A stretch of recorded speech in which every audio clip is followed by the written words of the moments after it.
This CoinWeek Ancient Coin Profile is brought to you by Atlas Numismatics.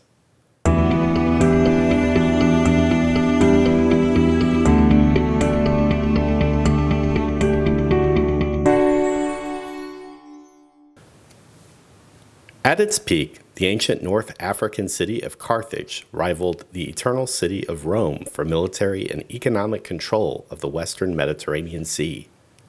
Today, its ruins are a UNESCO World Heritage Site in the suburbs of the Tunisian capital. Most people, if they've heard of Carthage at all, are familiar with Hannibal and his elephants, who famously crossed the Alps to invade Italy during the Second Punic War in 218 to 201 BCE. Or they might know about stories of child sacrifice to the god Moloch among the ruling class in times of trouble, though it's important to remember that almost everything we know about the Carthaginians is based on the writings of their victorious enemies. According to legend, Queen Dido, also known as Elisa, founded the city in 814 BCE. She was the daughter of the king of Tyre, a Phoenician city in the coast of modern-day Lebanon. The Augustan-age Roman poet and propagandist Virgil, writing over a century and a half after the destruction of Carthage, took some liberties with Dido's story in his epic poem, the Aeneid. Instead of a native chieftain's relentless pursuit of her hand in marriage, it is the Trojan hero and ancestor of Rome, Aeneas, who wins her heart, only to abandon her as he sets sail for greatness in Italy. The end result is the same. Dido is said to have built an enormous funeral pyre, at the top of which she committed suicide by falling on a sword.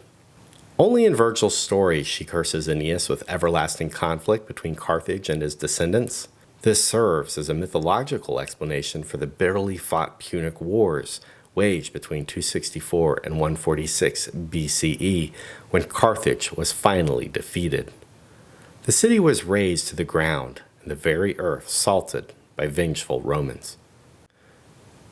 Carthage was a Phoenician colony, and as such the Carthaginians were related to the Hebrews and the Canaanites, among others. Culturally, they had much in common, including the use of the shekel as the primary unit of money. Likewise, the Carthaginians worshipped a variety of deities from the ancient Middle East. One in particular was the goddess Tanit. A Phoenician goddess of war, Tanit was also the Virgin Mother Goddess and a fertility symbol. She was a wife consort of Baal-Hamon, Moloch, the chief god of Carthage. Queen Dido is sometimes identified with the goddess, as are the Babylonian Ishtar, the Egyptian Night, and the Greek Athena. Tanit served as the special protector deity of the city of Carthage, which is why her effigy is found on its coinage. The present example in this video is valued at 1.5 shekels, or 3 halves of a gold stater.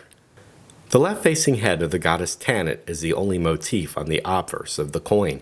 Her profile, from a prominent nose and chin to the neutral facial expression used to connote nobility and transcendence of earthly concerns, are reminiscent of classical Greek art, though this coin was minted on the other end of the Mediterranean during the First Punic War, nearly 200 years after the aesthetic developments of the classical age.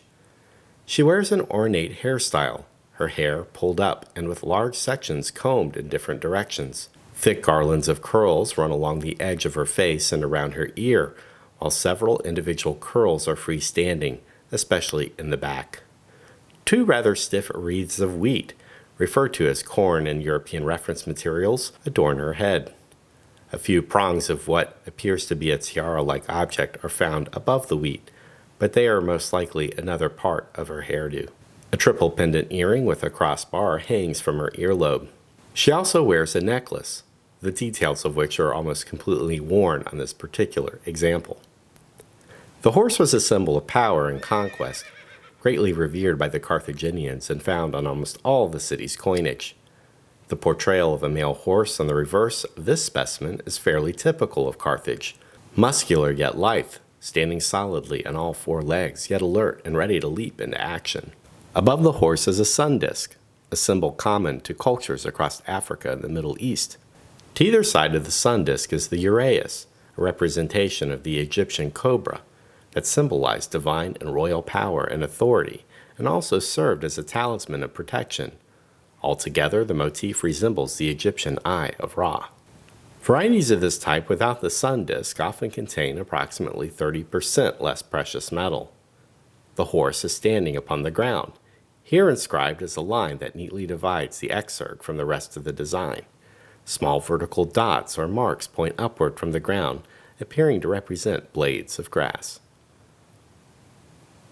For more information on world coins, ancient coins, and U.S. coins, visit CoinWeek.com.